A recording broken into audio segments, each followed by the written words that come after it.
Good afternoon, everyone. Attention up front, good afternoon. How was everyone this afternoon? Yeah? You sure? Okay. I know it's after lunch, typically we're a little sluggish this time of day, but we got some folks here that are gonna wake you up. Does that sound good? Today we have some people here that are gonna try to take you away from all of that, even if it's just for about 45 minutes, take you away to another time and another place and another space. And they're gonna hit you with 3 of my favorite E's. And one of them is not eating, even that's probably my 4th. But these ladies are here to educate and to enhance your knowledge and to enlighten you. Are we all good with that? Yes. If you're good with that, let me get some. Okay. I think we got a crowd. I like it. All right. I want to welcome all of you to Tea Time Conversations, a one-act storytelling presentation sponsored by Arlington County Words and Melodies, LLC, and Voices from the Earth, LLC. Arthuretta Martin is the owner of Words and Melodies, and Ilene Evans is the artistic director of Voices from the Earth. This is their 2nd collaboration sharing a historical narrative. And let me share their bios with you, but I need my other set of eyes for this. All right. Miss Ilene Evans, M.A., is an inspired storyteller, performer, and scholar who weaves music, poetry, dance, and drama to bring history alive. Ms. Evans creates and presents storytelling/theater programs and workshops/seminars that inform, educate, and entertain audiences young and old. She has toured extensively across the United States and internationally with her historical and original works. In 2009, Ms. Evans worked with staff from the U.S. State Department to tour Saudi Arabia, Kuwait, Bahrain, and Colombia to share African American history and culture through arts, education, literature, and music. In 2015, she traveled to Ghana, and in 2018 to Marwa, Tanzania. She gets around. She has received the Foundation of Freedom Award from Wheeling Jesuit University for her outstanding work. She is a Chautauqua scholar, developing presentations of historical women who have contributed significantly to African American culture. Selected by the United States Embassy to share her work in the history and culture of African Americans, Ms. Evans's historical storytelling presentations include Harriet Tubman, Memphis, Tennessee Garrison, Carrie Williams, Coralie Franklin Cook, Ethel Waters, Bessie Coleman, Eslanda Robeson, and Elizabeth Catlett. Distinguished Toastmaster Arthuretta Holmes-Martin retired from a 25-year career in the federal service as a subject matter expert in federal acquisitions. Building on her expertise, she transitioned to becoming a corporate trainer. It was there that she learned the power of storytelling. She's traveled all over the country using the power of stories to both enhance the learning experience for corporate and government audiences, but also to edutain audiences of all ages. The author of the ABCs of Storytelling for Public Speakers, Arthuretta conducts workshops in storytelling, speechcraft, and public speaking. She is a teaching artist, where she has been the public speaking instructor in residence for Compass Homeschool Enrichment for the past 4 years. Her performance credits include the Washington Choral Arts Society, Washington Revels, Howard University Rankin Chapel Choir, HU, and Victorian Opera Company. A trained vocalist, Arthuretta has performed at the Kennedy Center, Strathmore, Wolf Trap, and a host of concert halls throughout the United States. Her historical narrative performances include Frances Ellen Watkins Harper, Ciceretta Jones, Marian Anderson, Fannie Lou Hamer, and most recently added, Nannie Helen Burroughs. Arthuretta holds a master's in management and public policy and has completed postgraduate studies in communication, theater, history, and sociology. She is currently commissioned as a researcher for Heritage Montgomery to conduct field research on African American folk life within the county through the Washington Revels Jubilee Voices. Ladies and gentlemen, I give you Tea Time Conversations.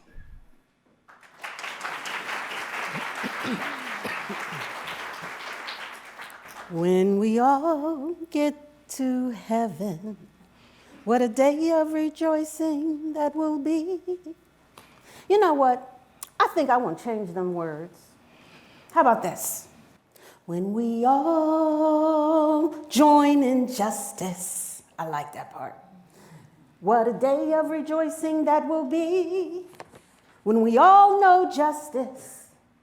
Do do do do do do do. Do do do do do do do. We need some justice here. We represent the women who were once denied a place in the Astral Convention by the highly favored race. Nothing daunted, we have struggled, and we've made ourselves a place. Our motto, deeds, not words. Deeds, not words. Deeds, not words, shall be our motto. Deeds, not words, will be our motto. Deeds, not words, will be our motto. We're lifting as we climb. Our race must be enlightened. We must earn our daily bread. Yes. We must care for those who are hungry. Yes. We must, all of us, be fed. Yes, we must. We must root up old sadness, planting good and joy instead. Well, Our motto, deeds, not words. Good afternoon, my good dear. afternoon. I love what you did with that song. Well, I appreciate you so much. I got to learn that song. Well, as you have been the president of the National Association of Colored Women, I love to be able to bring together our mission, our voices, Yes. our determination. You asked me before I came here why I pulled away my support from the National American Women's Suffrage Association. Yes, I did. I did it years ago. In this late 1932, here we are at a historic moment where we have watched so much of what we have worked for to be dragged through the mud with rumor, innuendo, and laws that disenfranchise us. It started long ago. Well, it did. But the parade, I was looking through these old papers in my attic.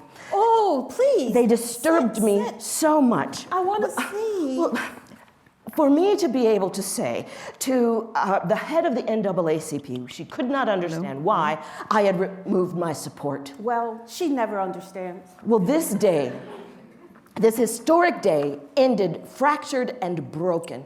And that was a day we would not be able to ever return to the hope that we had of being united as women, black and white. For the years that I have worked, I know you have worked across race lines as well and still do. Yes. But for those days that I spent with Susan B. Anthony, in 1900, I gave her birthday address.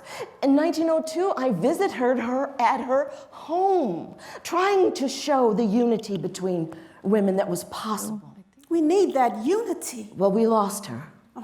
But it was March 3rd, 1913. She had passed away by then. Well, This was a day that would have broken her heart. We were gathered together in Washington, D.C. You see, Alice Paul had arranged for us to go down Pennsylvania Avenue. It was the day of the National Parade. It was to be an historic day, one that we would never, ever back away from. Well, as we gathered there, the Women Together Club's members had come from Chicago. There was Ida B. Wells. There was Mary Church Terrell here. There were people who were come from New York, and then there was those from Storer College, my alma mater. Mm-hmm. It was early that morning, and we were taken aside by the parade officials. Evidently, there had been some wrangling behind closed doors, and that never meant anything good. Evidently, the Southern women had complained about our participation in the parade. Oh, my. And they had threatened to remove their support for the amendment and for the organization as well. But she said they had come to a compromise. Do you know what their compromise was? Well, you were there. Do you remember how betrayed we felt? The compromise would be that we would be able to participate in the parade so long as we went to the back. To the back. Always to the back. Well, Ida B. Wells would not stand for that. I guess she wouldn't. And when people decided what they would do in light of those conditions, some went to the back. Some stayed with their group in spite of the segregation. I decided to join my husband up on the rooftop and watch from above while my niece took my place there. And at first the parade started out well, but before we knew it, there was a surge of people coming from every different direction. And as we looked at those people, they were not suffrage supporters. They were people poised to attack opponents of suffrage. Here we were, 8,000 women strong, ready to show our unity, even with our disagreements. Those men lurched forward, grabbing women, throwing them to the ground, hurling their lit cigar butts into women's faces. Men. The police who were there to protect us. Well, we know blind eye. Yes. I heard one policeman say, "You should have stayed home where you belong."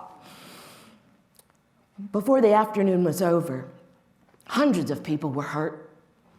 The Red Cross ambulances were struggling through the crowds to make it to the injured.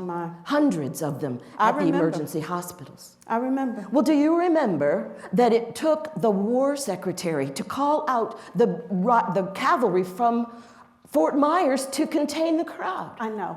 And once they did, they continued. But our day ended broken and fractured. And I knew from that point on that the National Association of Women's Suffrage would not hold a banner that included women of color. We have our own voice, and we, through our clubs, have joined together.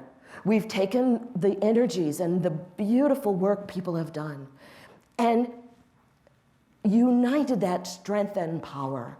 And you, so much so, have been a help in all of that. Well, I tell you, have a seat. I know you are all worked up, but I just want to let you know, dear, that you can rest here. Well, thank you. That here in Arlington, we have many communities, and we work together as best we can. I know all about your frustration. I was only 9 years old when the 13th Amendment was passed that abolished slavery. My parents were free, but they were born enslaved. Right down there in Orange, Virginia. Yes. Here we are.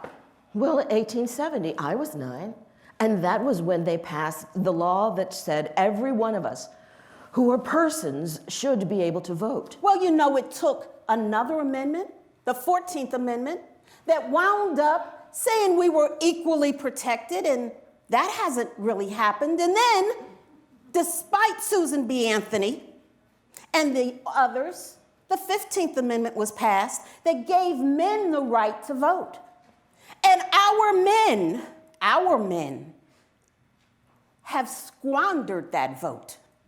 I tell you, there are many different things they've done. First of all, some of them don't vote at all. But others of them have sold their right to vote. Can you imagine selling your right to vote? Look, one of our other suffragist sisters, Frances Ellen Watkins Harper, I have her poem right here I'd like to share.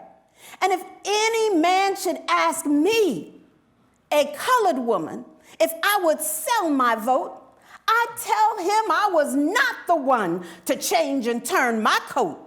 But when John Thomas Reeder brought his wife some flour and meat and told her he had sold his vote for something good to eat, you ought to see Aunt Kitty raise and heard her blaze away and gave the meat and flour a toss and said they should not stay. You'd laugh to see Lucinda Grange upon her husband's track. When he sold his vote for rations, she made him take them back. Day after day, Willie Green and follow after Joe and told him if he voted wrong to take his rags and go. Ooh. I think that Colonel Johnson said his side had won the day. Had not we women, radicals, just got right in the way.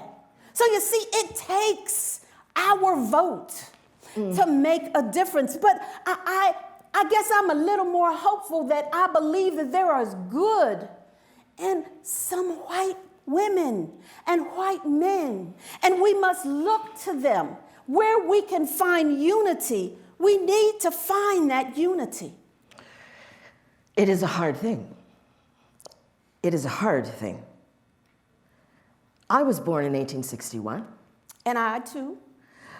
As our nation was torn asunder, born as a slave, enslaved. We were people who were wrenched from generations of bondage and chains. I know. And my mother was one of those of the Edmondson's family in Monticello. One of Thomas Jefferson's lineage. To know freedom, to serve it to others, and be denied it yourself is a personal memory. Well, I know. Those men who came to invite my parents to Storr College in Harper's Ferry came because they were looking after their Sunday school teachers. And we had been a part of their school coming right out of the war, our first generation, being separated from the slave system.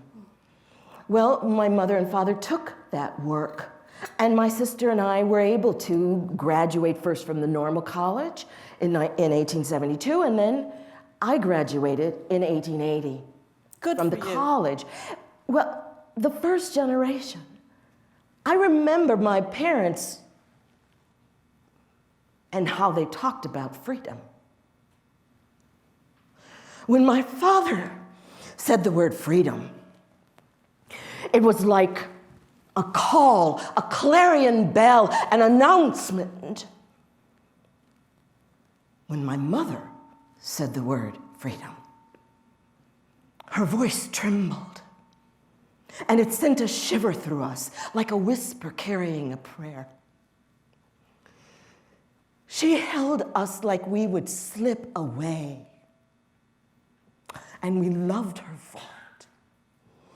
Oh, my babies, my curly-headed babies, just tuck your head like a little bird beneath its mother's wings. You know, I lost my sister.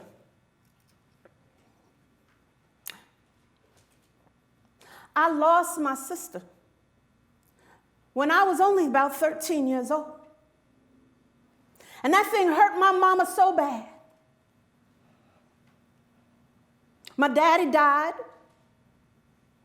And that's how I wound up in Washington, D.C. So I think all of us have our stories. And all of us have our pain. But one of the things I have learned to do is to keep the faith despite the circumstances. When I came to Washington, D.C., I wanted to go to school. I wanted to go to school just like you. People would educate me up until I turned about 12 or 13 years old. And when I wanted to go to the schools, the grandiose schools in Washington, D.C. to be an educated teacher, they told me I didn't pass the paper bag test. I couldn't get in those schools. Only other folk could get in them schools. So you know what I did? I shook it off, and I taught myself. And I became a scholar, and I learned to teach. But that thing about that paper bag carried me my whole life. So I decided to not only teach, but I decided to start a school. That was my vision, is to start a school so that young women and young girls would learn to work with their hands. They needed to learn to work, because if you're looking for a job, I'm telling you, you may not find one. But if you have a skill, if you have something you can do with your hands, there's a million jobs out there for you to find. So I believe in an educated electorate. I believe that voters need to be educated, and I believe that we all need to be able to have an education. Well, education is the call. Yes, It's the it cry. is. Yes, it is. And not only for, when I look at what we started at Storer College, there was an aspect of the learning that went beyond teaching the hands or teaching the head. It was also important to teach the heart. Yes. And Mary McLeod Bethune, with the head, the hands, and the heart, One of my favorite mentors. encouraged us to cultivate all of them. Yes. I think those who have encouraged us to pursue industry or intelligence miss the greater quest. Yes, I agree with you. It's that moral The core. moral core. The songs that my mother sang that held us and bound us. I believe that there's something about that that holds the family together in the worst of times. Their strength, their courage, their will made a place for us in this new land of freedom. No matter that others would keep fighting to extinguish our race, to believe that we would not be able to teach or work for ourselves. These are lies, and our people need to know it. As I go through looking in the attic, There it's you always go. a You danger. can't stay out that attic. Well, I was getting ready to do a presentation this evening. It will be relating to those at Howard University who had given their lives sacrificed for World War I. And their return, 1919, was to the bloody summer. Okay. Well, what did you find, Dee? Well, what I found made me so angry I lost myself up there. It was a pamphlet that one of the students brought from his home in Mississippi. Okay. And it's called What a Colored Man Should Do to Vote. Oh, my. Now, this takes us back before the 19th Amendment to the colored men of voting age in the southern states. The things that qualify a colored man to vote in the southern states. In order that you may know what will be demanded of you to vote under the constitutions and laws of the several southern states, we give you below the substantial requirements to each, to wit. All that goobly-gah. You think they know how to read all that? Some do, and some have. Some can quote the Constitution and still be denied. You know, I believe that. So the poll tax, the registration, the Poll tax. certificate of the registration, the literacy test. Literacy test. If in Alabama, Louisiana, and South Carolina, if you cannot read and write, you can register if you own $300 worth of property. But do you know most people in them states can't vote, be they black or white? Yes. And not only knowing that, it makes my blood boil. Alabama, Louisiana, Mississippi, North Carolina, South. This is not in a simple. Is Virginia in there? Yes. I knew it. Well, I think the most disturbing thing was that these methods that have been used to keep our men from voting have now been used, even though they've passed the amendment, for our women as well. The literacy tests. Lucy's brought that to the court so many times. It has been read, but again, they are turned away. My Lord. Texas, they're turned away. Whole groups come. I love it. This tells me what our people are like, because when the woman and the husband and the wife come, the whole community comes to vote. It's an event, and it's an effort to show how important it is to us to have participation. Well, you know, Dr. Du Bois has done several symposiums, and he asked women from the clubs to write articles. The one he asked me to write was about votes for mothers. Well, you know, I understand Dr. Du Bois, but me and Mr. Booker T. Washington have an agreement too, because we believe that people must have a skill. And that skill transitions into knowing and understanding the power of the vote. You know, when I was at a women's convention once, there was this white woman. She was a white woman that was supportive of the black cause. And she was a former abolitionist. I'm glad you're finally getting some of that tea, because I thought it was going to get cold on you.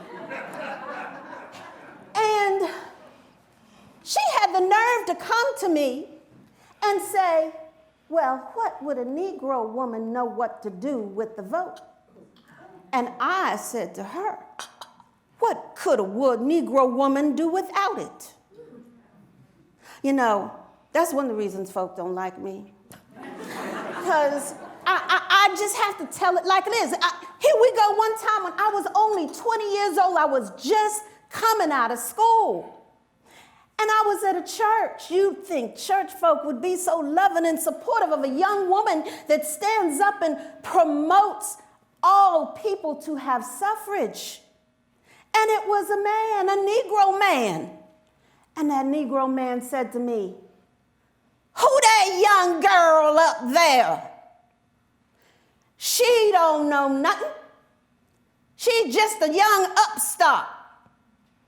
I nicely walked over to him, and I said to him, I may be a young upstart, but I'm just getting started. Yes, I did. And that determination and that faith is what supported me to build my school. So I understand what Dr. Du Bois says about understanding and building the intellectual capacity, but yet I also know how important it is to be industrious and to have skills. Oh, yes. Well, I think Dr. Du Bois asked for many articles. One I know that Mary Church Terrell wrote was close to what you are saying as well. But I had to ponder that idea of votes for mothers. Well, are mothers a peculiar and different people? What was that? And then I realized, well, maybe there's something to that. Mothers should be or ought to be different. A woman who goes out smilingly to meet the death angel returns from that journey not only with her own adored babe, but the near mother to all children. There grows in her, as she serves that little one, a passion to serve humanity, not race or class or color or sex, but all of God's creatures. And it is not strange that enlightened womanhood has broken its chain so far to understand that in order to be able to perform such service, that women need to both be able to create and administer the laws under which they live. Women should have a concern about educational systems, correctional institutions, about charitable organizations, about the sanitary systems, about municipal ordinances in general. Disenfranchisement because of sex is curiously like disenfranchisement because of race. It cripples the individual. It does. It handicaps progress. It stunts the growth of mental and spiritual development. who would be more competent to determine where the red light districts and the taverns should be than mothers whose sons they're meant to lure to degradation and death? Oh, honey. Who better than the girl's mother to determine at what age she may legally barter her body? Certainly not the men who put on the statute books 16, 14, 12, aye, to their eternal shame. Oh, men. 10 and 8 as the year of consent. If a man could choose his mother, would he choose a bondwoman or a free woman? I grow in breadth, in depth, in the vision and power to do, just in proportion as I use those gifts that nature, the All-Mother has given me. All of us, each of us, should have the opportunity to be educated to our full capacity. Yes. There are that sense that I impart to any child, something that is bone of my bone, flesh of my flesh, thought of my thought, some of my strength and some of my weakness. And so the idea of having to choose between industry and intelligence, I'd like to bring us back to that idea of moral education, to combine the heart, the head, the hands, and the heart. Oh, I tell you one thing you have said that is deep in my soul, and that is the need for moral education. I tell you, since some of these men have received their freedom, they forget about the need for morality. I see some of them, especially the pastors of these fine churches, who would rather have huge congregations and float and have all of these magnificent clothes and homes, and they forget about the teachings of Christ. They forget that what they are to do is to feed the hungry. They forget that they are to visit those that are in prison and clothe the naked, that fundamental aspect of Christianity. That is what they forget. So I believe that it is the woman that is the backbone of ensuring that these things are lived to what they are to be. Every true moment, every true event that has occurred was the woman that supported it. Women have supported the suffragist movement of all people. Women were the abolitionists. Women were behind all of these things in unity. So I will work until I cannot work anymore to ensure that we bring unity of all women, all men together to work and make this country what it has promised that it would be, that all men and women are created equal. I think you need to maybe come to one of my meetings of the Baha'i. You think? I do. I do. Okay, tell me a little about it. Well, I know that you are still deep. Very much a Baptist, thank you. Yes, ma'am. And my background, certainly Astoria College. I have written for those many articles for my brother-in-law's newspaper up there in Martinsburg on moral education. But I have watched churches in these last years close their doors and segregate yet again. The Baptists have once again not stood up to the values that they propose. And in that turning, it was in 1912 when Abdul Abba came to Howard University. He spoke to us, people, Alan Locke, Du Bois came. I remember there were many, many people whose hearts were touched by his message. Okay. Because the teaching of the Baha'i include a kind of radical equality, one the likes of which here in these United States we have yet to know. I think about that with democracy. I think about that with Du Bois. Remember what he said when the men came back from France in 1919. He said, they come back. They come back from fighting. they come back fighting. And that these new veterans, these new men, should not give up the fight for democracy here in this United States, and that we saved it in France, and by great Jehovah, we will save it in these United States, or we will know the reason why. And those ideas were carried over with the Baha'i. Their prophet gave within their teachings the sense of the importance not only of the unity of race and ethnicities, but of gender. For women and men to be considered fully equal all the way through their administration, all the way through their activities, gave me a sense of where they continued where the Baptists left off. Well, I tell you, I am one to be open to learning. My mentor, Frances Ellen Watkins Harper, was not afraid to also experience different types and different methods of learning about religion. Mm. She was a Unitarian Universalist, in addition to being an African Methodist. So I guess I can make some room for the Baha'i next door to my Baptists. Well, we never stop. Well, I would be happy to learn a little bit more about that with you, my dear. I'm glad you finally had some tea. I did. You were right, might have worked up. That's what you get for going up in that attic all the time. Well, I keep my papers there, and it's a good thing that I do keep them. When we have these brochures, I was struck again, listening to the sound of the words, that I would just like to remember to myself. I haven't been to a meeting for a while. My husband has not been well, and I've been away. But I come back to these words, and maybe our friends here would be able to speak some of them with us.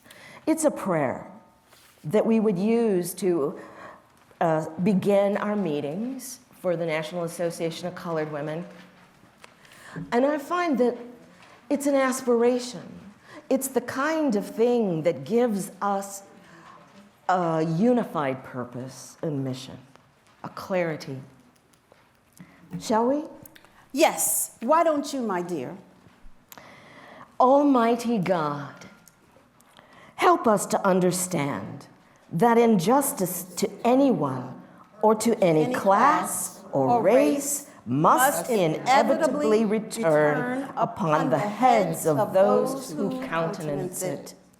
Make us determined to live by truth and not by lies, to found our common life on the eternal foundations of love, and no longer to prop the tottering house of wrong by legalized cruelty and force. Help us to make the welfare of all the supreme law of the land, so that our commonwealth may be built strong and secure on the love of all its citizens. Amen. Amen. Well, you know, I think it's a nice time for you to sing that little tune one more time with us. Can you bring our new friends into the deeds, not words? I certainly would be glad to. We might need to stand to do this one. I know if somebody gets a little excited that they may need to move a little bit, and it gives us great pleasure to share in each other's joy, in each other's victories, in each other's successes. Tell them a little history about the song. Well, there are words here that are expressing aspects of this relationship that has become severed. The women's clubs would have enjoyed building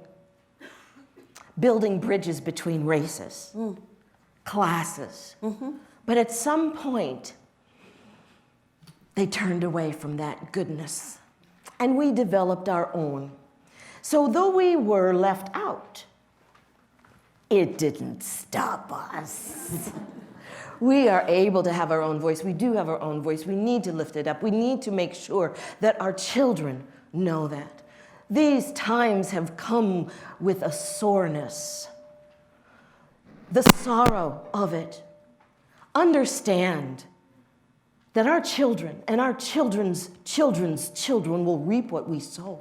Yes. So let us sow with righteousness, that they will not know the dark days of wicked deeds, that they will be able to sing clear and true, that they will be lifting up each other as we are learning to lift each other as well. Okay. We represent the women who were once denied a place in the National Convention of the highly favored race. Nothing daunted, we have struggled, and we've made ourselves a place. Our motto, deeds, not words.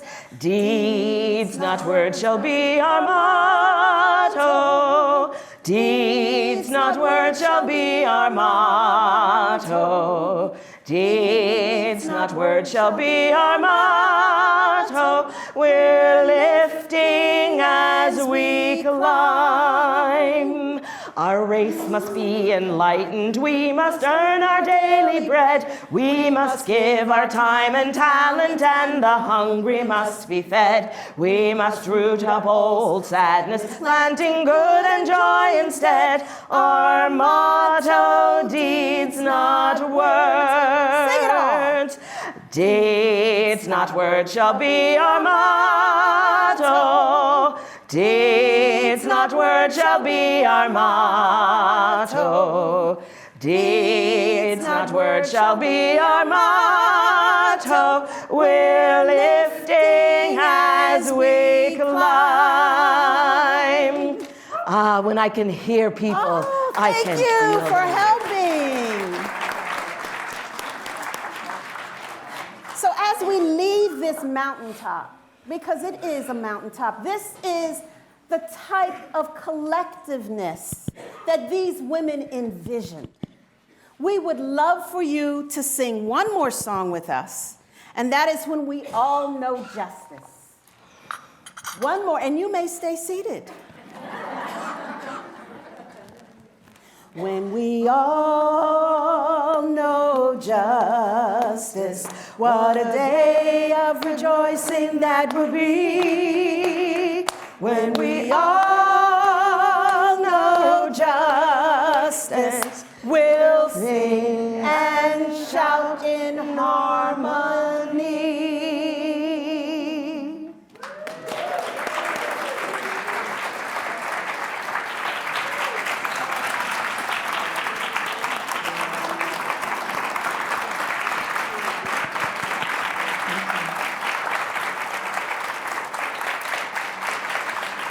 Thank you.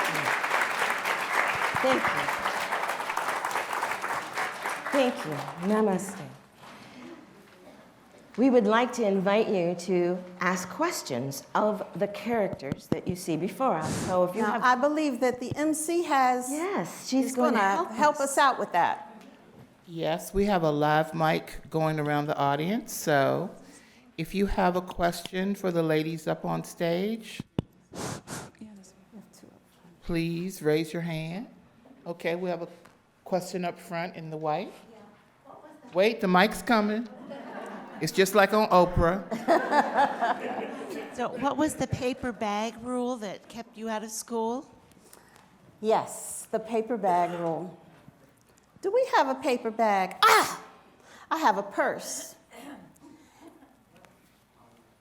This is a little lighter, darker than it would be, but the color of a brown paper bag, probably about this color, little darker, but between these two colors.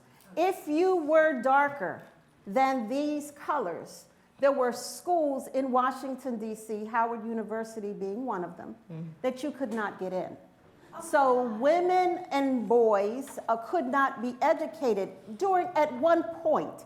It took a while. This paper bag rule eventually evolved, but this was one of the forms of this internal segregation that occurred. So Nannie Helen Burroughs experienced this, and this was the catalyst that she used to start her school that is now over in Northeast Washington, D.C. The lady in the purple? Thank you.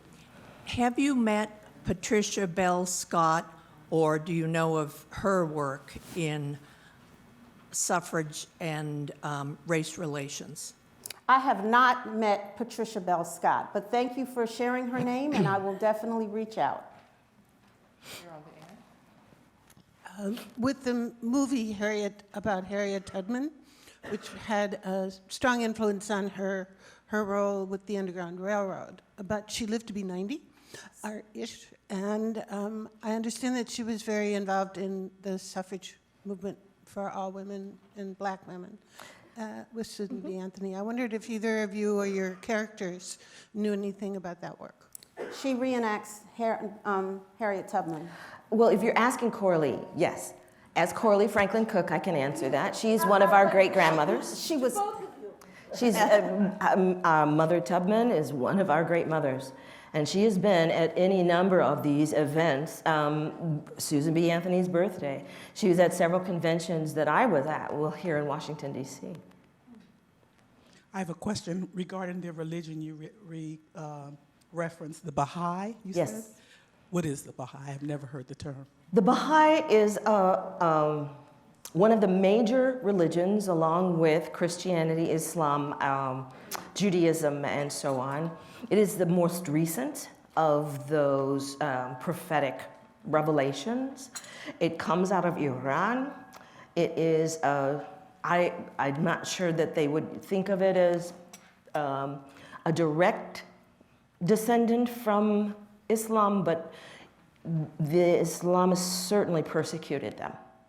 They came to America carrying the message after having been run out of a number of bases, countries, and they landed in an area of Palestine.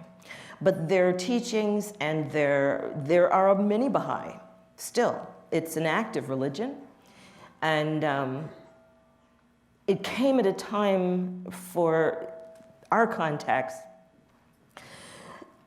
where Jim Crow is ramping up even more so. And so their voice of reconciliation is one that has been suppressed. That may be part of why you don't know much about it. My question is to Madam Burroughs.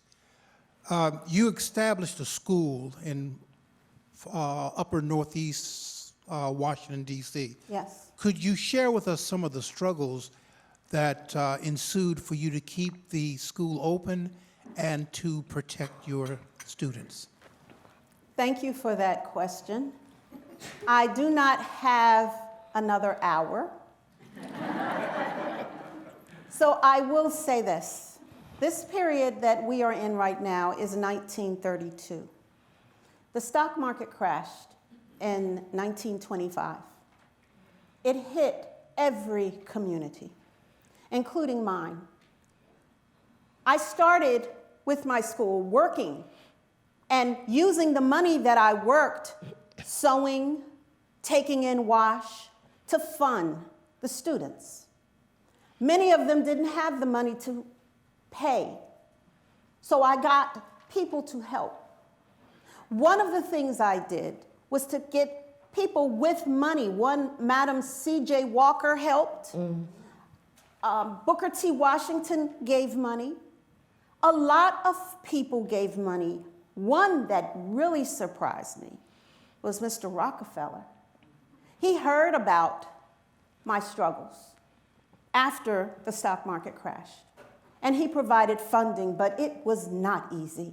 There were many times I felt like giving up, but I just kept saying that rough side of the mountain will keep me moving up.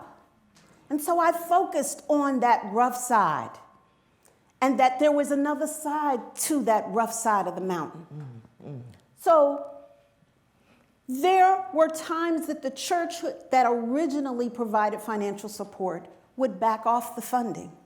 And I had to do it all by myself.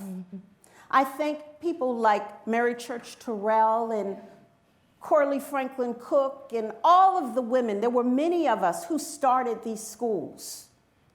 Many of us, our voices may not necessarily be heard the way we would like, but we filled a gap, and we didn't see no as an option. Mm-hmm. Thank you for that question. Sir, we're going to get you. So you talked earlier about the ways that they prevented men and women from voting even after they were legally allowed to after the constitutional amendments with poll taxes and literacy taxes and stuff. How did they get away with that stuff? I mean, the 15th Amendment and the 19th Amendment actually say... Don't mind them. Don't mind them. That is a very good question, sir. All right. Thank you. Would you like It just to take makes your my half? eyes crossed, dear, that's all. Would you like I will take the second half if you take the first.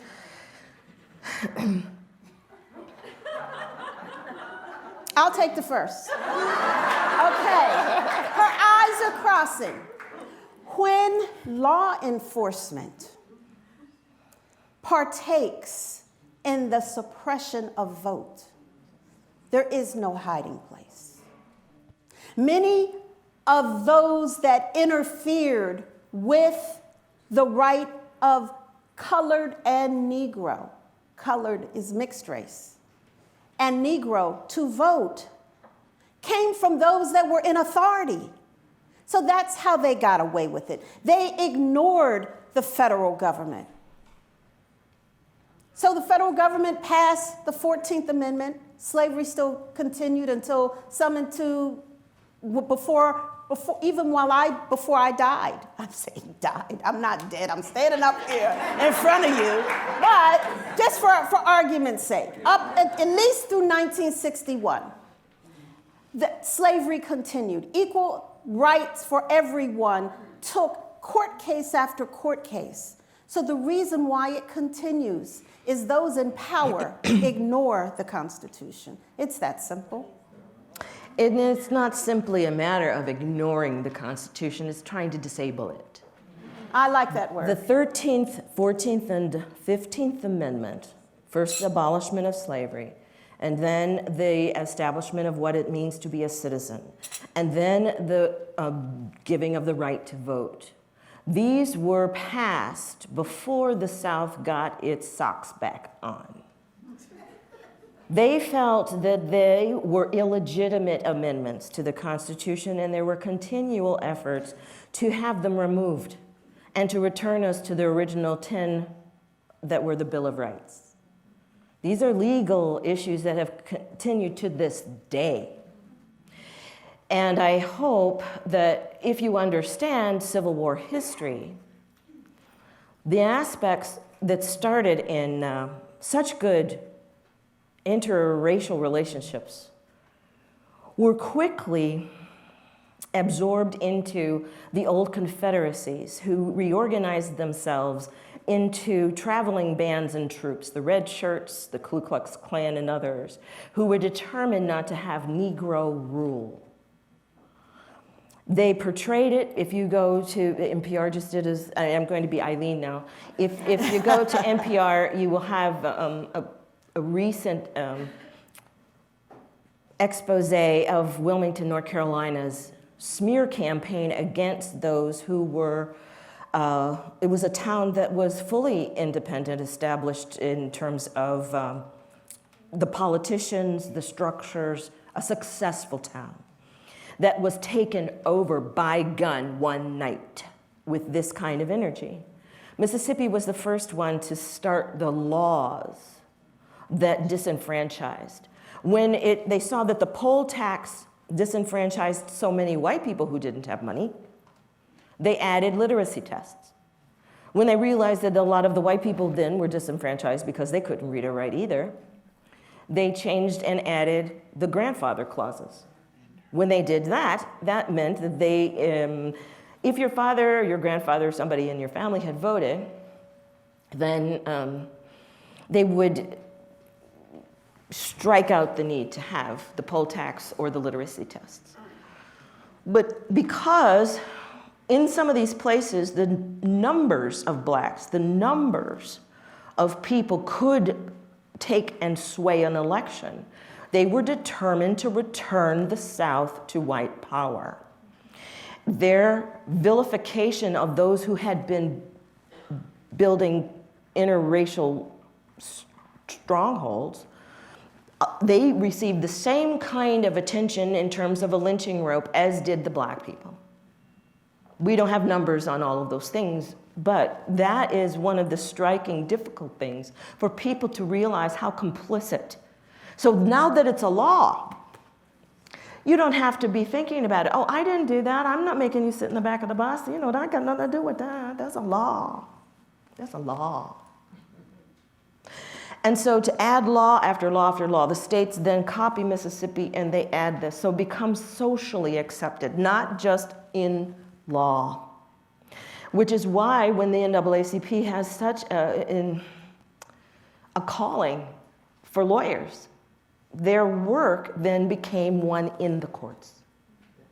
And if the courts couldn't turn it over, oh yeah, and then there's this whole thing about states. But see, that's a whole nother lecture, so I can't do it. What advice would you first as Burroughs and Cook, and then from your own perspectives with many more decades of historical perspective, give to young activists today? Good question. We had a phrase. We were going to work on it. We worked on a phrase. I'm going to make this quick. That is a lecture. And I tell you what, in the interest of time, can I have one more question that's similar to that, and then I'm going to answer them both. Yes. Would you ladies be surprised that 100 years later, women don't have equal rights? Okay, that's good to answer them both at the same time.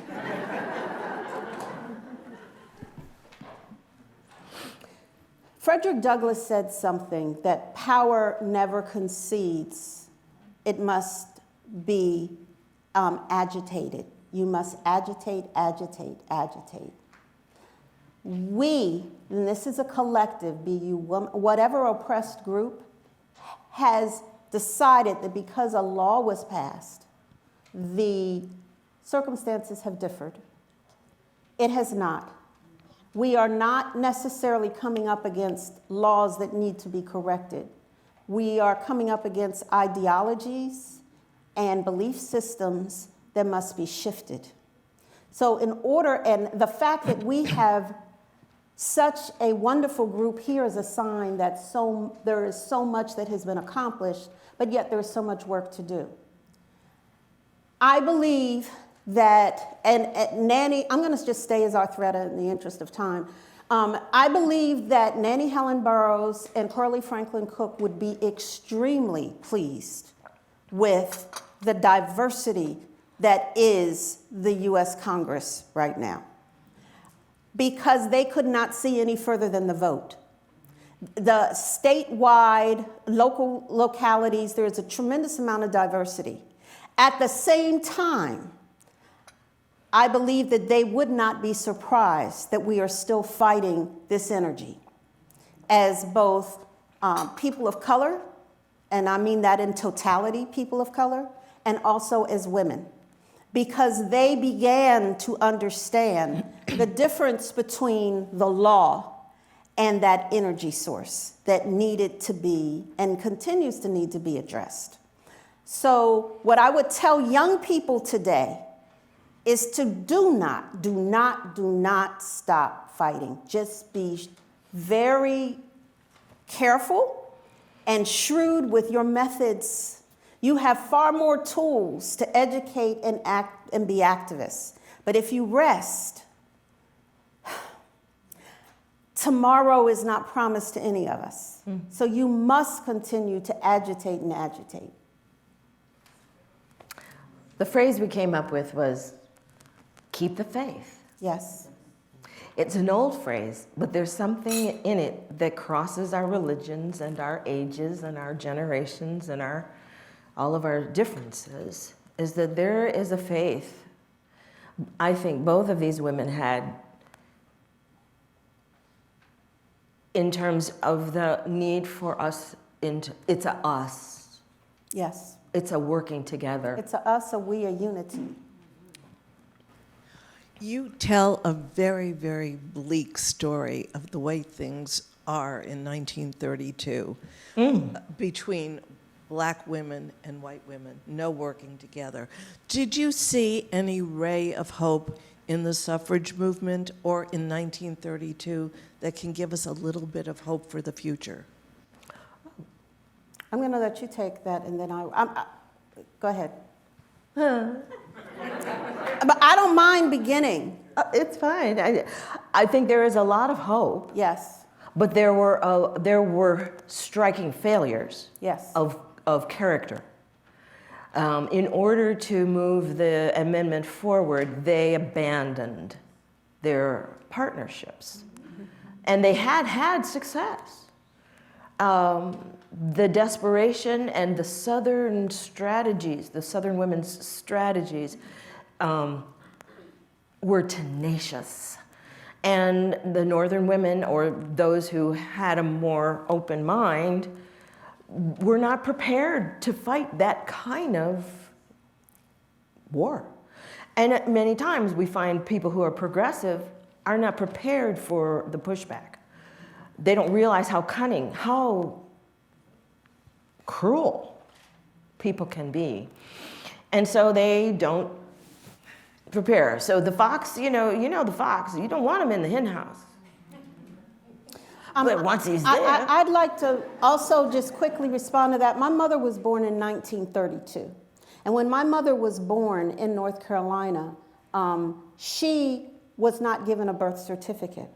We did not, her birth certificate was designed by process of elimination. We knew somewhere around what time she was born. So these are realities. My father was born in 1925 when Woodrow Wilson was president.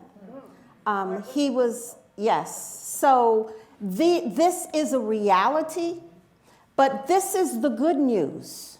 There were pockets of people that did not quit. There were pockets of unity.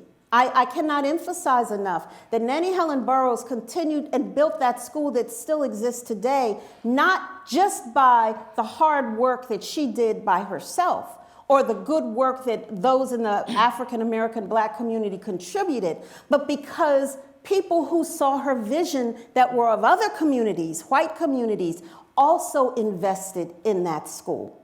So even though the movement itself had separated for a lot of reasons, it was not a total disaster. It did fall apart at the top, but also there were states that did not necessarily participate. Well, they didn't participate in the breakup and the oppression that was occurring in the southern states. That we put a lot of emphasis on the southern states. There was more to the country than just what went on in the South. So there were northern states where different things were occurring. And some of them were picking up some of the ugly that was going on in the South, but there were places that blacks, women and men, were able to vote after the passing of the 19th Amendment. Not to add to the bleakness, but as a lot of the audience was not familiar with the paper bag test, I believe I heard you refer to the red summer. Yes. And I said corrected, but I don't think most of the audience is familiar with the red summer. Would you elucidate briefly on that?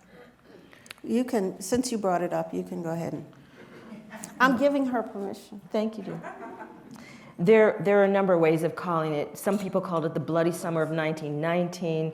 But however it got called, you may not know there were African American troops who served in World War I, who came back with honors and medals and the highest distinctions that France could give them.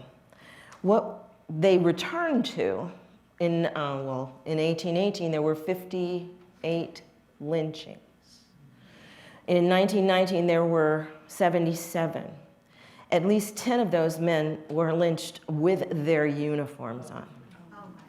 So our veterans who returned after believing, and you know, the elders in the community held the belief and hope that if they proved themselves men, if they served honorably when they came back home, they would be given then first-class citizenship. But what they found, one of the huge riots that broke out were white mobs who invaded black communities in Chicago. It was an incident that happened on the lake, and Irish bands of gangsters and other groups came in. If you are familiar with some of the other black towns, there were so many black towns that were successful and functioning throughout the states. 80 in Oklahoma alone. It is in Rosewood. Well, Rosewood is one. The Black Wall Streets were attacked, and the one in Tulsa, the Tulsa riot that people have now, they have a park of reconciliation, John Hope Franklin's Park of Reconciliation, to commemorate those people whose businesses and bodies were attacked. So around the country, they faced a kind of rising Ku Klux Klan action. And that action could not tolerate the success or armed black men. It just scared them. And a number of those people, the expeditionary forces, came back with a insignia. The insignia, if you weren't in the 92nd Division, if you were in the 93rd Division, I think 94th, I'm getting mixed up now. You had a red hand. That bloody red hand on that insignia made people lose their mind. But that was what the French gave them because of their valor, their courage, their ability to fight. Without the French venerated African-American soldiers. And so out of Howard University, with Coralie Franklin Cook's being able to tell the story as they were bringing men into the service. Her husband was one of those few who made sure that they had officer training. There was out in Des Moines, Iowa, they created a place where we would have our men be able to have officers who were also from their communities, doctors from Howard, physicians of a number of sorts, dentists, and their training. They come back, and this is what they see. Because, see, in the Civil War, the officers were white. And as people were looking forward, if we're going to fight, could we please have officers of our own race for our men to follow? And so Howard's people at the top were some of the people who helped that happen. But the Bloody Red Summer was the response. And so for so many to lose billions of dollars worth of their businesses, their properties, people were tarred and feathered, pulled out, chased, and killed in ever so many ways. But understand that there have been the smear campaign about how bestial black men are. They're scary. They're made to be scary. And we continue to allow that to be an image that is out there. Did that help? My grandmother's first husband, when he came back to Charleston, South Carolina, after the war, was hung. So it's in our family. We feel it. She never lived to see him exonerated, but in the early 90s, President Clinton did send a letter apologizing. So we have that letter, but she was dead at the time. Thank you for that. My father was in World War II, and he came back in uniform to vote and was told, if you vote, we will kill you. I'm here, so they didn't kill him, but he also didn't vote. All right, we'll take one last question I have a before we question. close. It's not really related to this, but something you just said, that General Howard was black? General Howard. You said something about, she said something about Howard and having black generals. And I know General Howard was the founder of Howard University. Oh, no, he was white. That's what I thought. No. Howard was instrumental in getting officers trained. Yes. Yeah. Yes, they helped Freedmen's make Bureau. it happen with Wilson to have a place there. All right, we'll take one last question before we close. Right, I'm not sure, Ms. Cook, where you lived with your husband, whether it was Washington, D.C. or not. Oh, yes, Because if you had lived in Virginia, the restrictive covenants wouldn't have allowed you to own property, would they? In D.C., they had restrictive covenants in some areas as well, I think.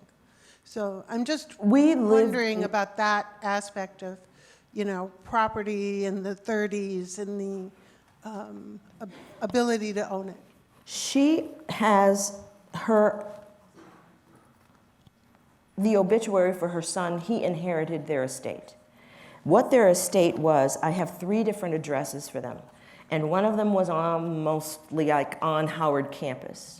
Another one becomes so whether they owned that, I know they owned what they had in Harper's Ferry, because that's the house that her mother was able to run as a boarding house right there by Storer College. And so the family had property at different points. When her mother got ill and came to live with them in 1912, I'm not sure if they were owning or not, to be honest. With regard to restrictive covenants, those were in pockets in Virginia. It was not the entire state. There were many African Americans and Native Americans that owned land in the state of Virginia. But in this area, there were restrictive, meaning Arlington, there were restrictive covenants in pockets of the, yes. Thank you. Well, thank you. All right. All right. Let's have a round of applause for these 2 amazing ladies. Miss Ilene Evans as Coralie Franklin Cook, and Miss Arthuretta Holmes-Martin as Nannie Helen Burroughs. Give it to them, y'all.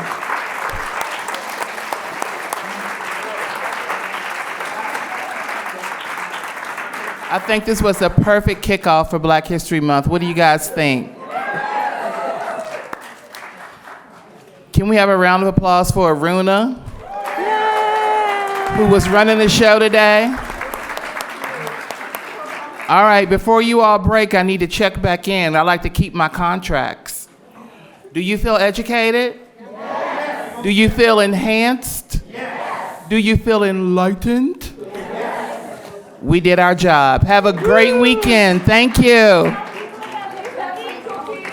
Oh yes, we have, in honor of the tea time conversations, we have some tea, cookies, and water in the back. Please help yourselves.